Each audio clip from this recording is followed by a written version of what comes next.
नमस्कार मंडळी, कसे आहात? मस्त ना? असायलाच पाहिजे. नाणी गावरान किचन बघायलाच पाहिजे. या कुरवड्या करायला उन्हाळी रेसिपी मधली दुसरी रेसिपी. मी आज रव्याच्या कुरवड्या केले. त्यासाठी 1 किलो रवा 3 दिवस पाण्यामध्ये भिजवून घेतला. रोज पाणी काढलं. तिसऱ्या दिवशी रव्याचा चीक मोजून घेतला आणि चिकाच्या मापाने चुलीवर पाणी ठेवलं. पाणी ठेवून त्याच्यामध्ये चीक हटून एकसारखा हटून घेतला. गोळे होऊ नयेत, गाठी होऊ नयेत असा करून घेतला आणि त्याच्यामध्ये थोडंसं मीठ टाकून कुरवड्या काढायला घेतल्या. तुम्ही काय काय केली रेसिपी ती मला कमेंट मध्ये नक्की सांगा.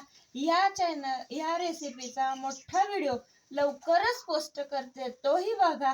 नाना नाणी किचनला लाईक, शेअर, सबस्क्राईब करायला विसरू नका. धन्यवाद.